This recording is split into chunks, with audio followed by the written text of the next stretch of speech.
नमस्कार मित्रांनो, मी वैभव कुंडुसकर. स्वागत आहे आपलं आपल्या नवीन फार्मा नॉलेज या यूट्यूब चॅनलवरती. ओके. हे जे यूट्यूब चॅनल आहे यामार्फत आपण फार्मसीमधील वेगवेगळे कन्सेप्ट अगदी सोप्या लँग्वेजमध्ये आपण समजावून घेणार आहोत आणि हाच आमचा मेन हेतू आहे. आजचा जो टॉपिक आहे तो आहे how to prepare for IPQA interview. म्हणजे IPQA इंटरव्ह्यूसाठी आपण कसं प्रिपेअर केलं पाहिजे. पहिल्यांदा आपल्याला हे माहीत पाहिजे की IPQA म्हणजे काय आहे. तर IPQA जो पार्ट आहे, जो सेक्शन आहे, हा क्वालिटी अश्युरन्सचा एक पार्ट आहे आणि IPQA म्हणजे इन्फोसिस क्वालिटी अश्युरन्स. तर याच्यासाठी आपण इंटरव्ह्यू प्रिपरेशन कसं केलं पाहिजे. आपल्याला याबद्दल बरेच क्युरी असतात. आपण जेव्हा इंटरव्ह्यूला जात असतो तुम्ही मे बी फ्रेशर असाल किंवा एक्सपिरियन्स असाल, तेव्हा आपल्याला बरेच क्युरियस असतात की आपण इंटरव्ह्यू प्रिपरेशन कसं केलं पाहिजे IPQA साठी. तर अगदी सिंपल क्वेश्चन्स कोणते विचारले जाऊ शकतात, अगदी बेसिक क्वेश्चन्स कोणते विचारले जाऊ शकतात, ते मी आजच्या व्हिडिओमध्ये सांगणार आहे. ओके. तर पहिला बेसिक क्वेश्चन म्हणजे समजा तुम्ही आता टॅबलेट डोसेज फॉर्ममध्ये जाणार आहात इंटरव्ह्यूसाठी. तर what is mean by tablet. तर टॅबलेटची डेफिनेशन्स काय आहे, टॅबलेट म्हणजे काय आहे, त्या आपल्याला माहीत असायला पाहिजे. जसं की tablet is unit solid dosage form. Okay. ही अगदी बेसिक डेफिनेशन्स आहेत. त्याच्यानंतर टॅबलेट बनवण्यासाठी आपल्याला ड्रग आणि एक्सिपिएंट लागतो. ओके. तर ड्रग आणि एक्सिपिएंट म्हणजे काय. म्हणजे drug is nothing but the API, active pharmaceutical ingredients, and which is having the therapeutics effect. म्हणजे त्याला काहीतरी एक फार्माकोलॉजिकल ऍक्शन किंवा फार्माकोलॉजिकल इफेक्ट्स आहे. म्हणजेच तो म्हणजे API आपला ड्रग. आणि एक्सिपिएंट म्हणजे काय, other than the API. Okay. तर हे काय आहे हे आपल्याला माहीत असायला पाहिजे. हे आपले बेसिक क्वेश्चन्स असतील. त्याच्यानंतर फार्मामध्ये PD नावाचा एक कन्सेप्ट आहे, म्हणजे प्रेशर डिफरन्शियल. हे प्रेशर डिफरन्शियल काय आहे, आणि कशासाठी इम्पॉर्टंट. जसं की प्रेशर डिफरन्शियल आपल्याला क्रॉस कंटॅमिनेशन होऊ शकतं आपल्या प्रोडक्टमध्ये, चान्सेस असतात. हे अवॉइड करण्यासाठी आपल्याला प्रेशर डिफरन्शियल इम्पॉर्टंट आहे. ते PD म्हणजे प्रेशर डिफरन्शियलचा मेन पर्पज काय आहे हे आपल्याला माहीत असायला पाहिजे. त्याच्यानंतर आता तुम्ही जर टॅबलेट डोसेज फॉर्ममध्ये जात असाल तर त्याच्यामध्ये हे विचारलं जाऊ शकतं की टॅबलेटच्या इव्हॅल्युएशन टेस्ट कोणत्या आहेत. आपण कॉलेज लेवलला आपण बघतो की ऑफिशियल टेस्ट कोणत्या आहेत, अनऑफिशियल टेस्ट कोणत्या आहेत. तर ह्या टेस्ट आपल्याला माहीत असायला पाहिजेत. मग त्याच्यामध्ये तुम्हाला हे विचारलं जाऊ शकतं की टॅबलेटचे म्हणजे कोणकोणत्या टेस्ट परफॉर्म केल्या जातात टॅबलेट इव्हॅल्युएशनसाठी, त्याच्या ऑफिशियल कोणत्या, अनऑफिशियल कोणत्या, आणि त्याच्यामध्ये त्यांचे लिमिट्स काय काय आहेत. लिमिट्स म्हणजे जसं की समजा फॉर एक्झाम्पल फ्रायबिलिटी घ्या. तर फ्रायबिलिटी टेस्ट ही कशी परफॉर्म केली जाते, त्याच्यासाठी क्रायटेरिया काय आहे, किंवा ते फेल झाल्यानंतर मेन म्हणजे ट्रबल शूटिंग. IPQA मध्ये तुम्ही इंटरव्ह्यूला जेव्हा जाता तेव्हा तुम्हाला ट्रबल शूटिंग जास्त विचारलं जातं. म्हणजे एखादी टेस्ट फेल झाल्यानंतर तुमचा ॲक्शन प्लॅन काय असणार आहे त्या केसमध्ये. ओके. जसं की समजा तुमची फ्रायबिलिटी टेस्ट परफॉर्म करत आहात, तर फ्रायबिलिटी टेस्ट परफॉर्म करत असताना बाय चान्स ती फेल झाली, तर त्या केसमध्ये काय करणार आहात तुम्ही, की जे फेल झाले आहे ती फेल झाल्यानंतर तुम्ही 2 टाइम्स ती टेस्ट रिपीट करणार आहात, फ्रायबिलिटी टेस्ट. आणि जो 3 टेस्टचा मीन येणार आहे तो it should not be greater than the 1%. Okay. हे एक एक्झाम्पल झालं.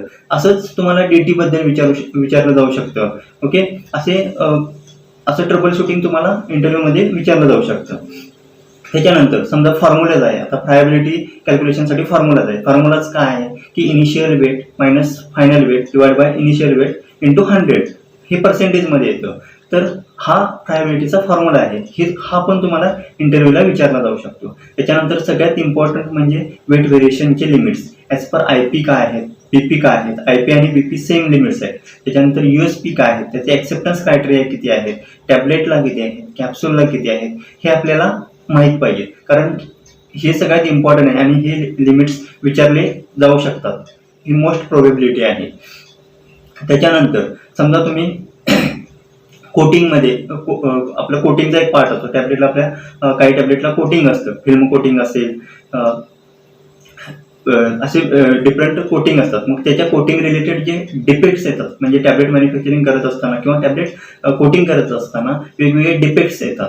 जसं फॉर एक्झाम्पल कॅपिंग असेल, लॅमिनेशन्स असेल, त्याच्यानंतर ऑरेंज फील इफेक्ट असेल, पिकिंग असेल, स्टिकिंग असेल, असे वेगवेगळ्या प्रकारचे डिफेक्ट्स ड्युरिंग कोटिंग येऊ शकतात. तर ते डिफेक्ट्स काय आहेत हे आपल्याला माहित पाहिजे आणि ते त्या डिफेक्ट्स येतात त्याच्या मागचे रिझन काय आहेत हे सुद्धा आपल्याला माहित असायला पाहिजे. जर तुम्ही लॅचमन बुक वगैरे रेफर करत असाल तर तुम्हाला इझिली आयडिया येऊ शकते की त्याच्यामध्ये अगदी क्लिअरली दिलेलं आहे. त्याच्यानंतर आपलं एक the way to the pharma world हे पण बुक आहे आणि याच्यामध्ये मी अगदी सिम्पली खूप बेसिक क्वेश्चन्स लिहिले आहेत त्याच्यामध्ये, ते पण तुम्ही रेफर करू शकता.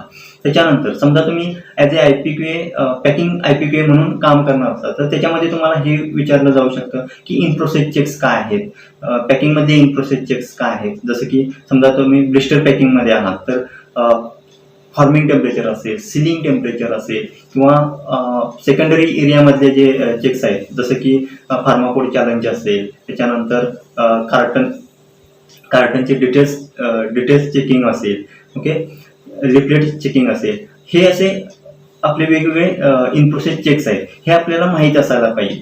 त्याच्यानंतर लाईन क्लिअरन्स काय आहे, IPQA साठी हा कन्सेप्ट खूप इम्पॉर्टंट आहे. लाईन क्लिअरन्स म्हणजे काय आहे की म्हणजे प्रिव्हियस प्रोडक्टचं जे मटेरियल असेल किंवा प्रिव्हियस प्रोडक्टचा रेसिड्यू असेल हे सगळं क्लिअर असायला पाहिजे.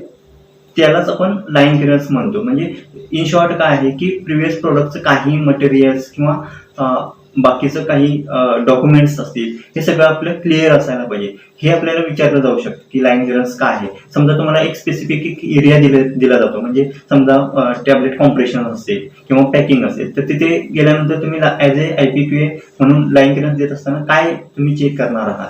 जसं की फॉर एक्झाम्पल समजा तुम्ही आता एक कॉम्प्रेशन मधला लाईन क्लिअरन्स देत आहे तर त्याच्यामध्ये तुम्ही काय चेक करणार की एरियाचं टेम्परेचर, त्याच्यानंतर RH, त्याच्यानंतर प्रिव्हियस प्रोडक्टचं मटेरियल असेल किंवा प्रिव्हियस प्रोडक्ट जी पण काही बॅच मॅन्युफॅक्चर झालेले आहे त्याचं जे पण काही डॉक्युमेंट्स असतील, मटेरियल्स असतील ते सगळं क्लिअर आहे की नाही. त्याच्यानंतर म्हणजे जे एरियामध्ये नसायला पाहिजे. त्याच्यानंतर इक्विपमेंट आहे ते सगळे क्लीन असायला पाहिजेत, प्रॉपर स्टेटस लेबलिंग असायला पाहिजे प्रत्येक इक्विपमेंटला. हे सगळं म्हणजे हे आपले लाईन क्लिअरन्स चेक्स आहेत. हे विचारले जाऊ शकतात. म्हणजे आता मी तुम्हाला कॉम्प्रेशन एरियाचं एक्झाम्पल दिलं पण असे बरेच म्हणजे स्पेसिफिक एरिया देऊन तुम्हाला विचारलं जाऊ शकतं. त्याच्यानंतर समजा आता पॅकिंगमध्ये आता मी तुम्हाला सांगत होतो पॅकिंगबद्दल, तर पॅकिंगमध्ये तुम्हाला विचारलं जाऊ शकतं तिथे ट्रबल शूटिंग असते. म्हणजे ट्रबल शूटिंग म्हणून तुम्हाला काय विचारलं जाऊ शकतं की समजा तुमची लीक टेस्ट असते, पॅकिंगमध्ये एक लीक टेस्ट परफॉर्म केली जाते तर ती फेल झाल्यानंतर तुम्ही ॲज ए IPQA म्हणून काय करणार आहात. म्हणजे आता समजा मी एक ट्रबल शूटिंग सांगतो. समजा तुमची लीक टेस्ट फेल झाली तर तुम्ही पहिले काय केलं पाहिजे की जी पण तुमची काही पॅकिंग लाईन चालू आहे ती इमिडिएट स्टॉप केली पाहिजे. त्याच्यानंतर ॲज ए IPQA म्हणून तुम्ही त्याचे जे फॉर्मिंग टेम्परेचर असेल, सिलिंग टेम्परेचर असेल हे सगळं तुम्ही विदिन लिमिट्स आहे की नाही हे पहिला डॉक्युमेंटरी चेक केलं पाहिजे. त्याच्यानंतर त्या मशीनवरती जाऊन चेक केलं पाहिजे. हे झाले आपले प्रिलिमिनरी चेक्स झाले. यानंतर मग त्याच्यावरती डेव्हिएशन वगैरे रेस करणे हा सेकंडरी पार्ट आहे. पण हे ॲज ए IPQA म्हणून तुमचा ऍक्शन प्लॅन काय असणार आहे, काय तुम्ही ट्रबल शूटिंग मध्ये त्याच्यामध्ये तुमचा रोल काय असणार आहे आणि तुम्ही ते कसं हँडल करणार आहे हे तुम्हाला इंटरव्ह्यूला विचारलं जाऊ शकतं. त्याच्यानंतर ॲज ए डॉक्युमेंट म्हणून की चेंज कंट्रोल असेल, त्याच्यानंतर डेव्हिएशन असेल, या गोष्टींबद्दल आपल्याला ऍटलिस्ट त्याच्याबद्दल बेसिक तरी माहीत असायला पाहिजे. म्हणजे ऍटलिस्ट चेंज कंट्रोल काय आहे आणि तो केव्हा घेतला जातो. जसं की चेंज कंट्रोल सपोज आपल्याला काही नवीन चेंज करायचं आहे तर त्या केसमध्ये आपण चेंज कंट्रोल घेतो.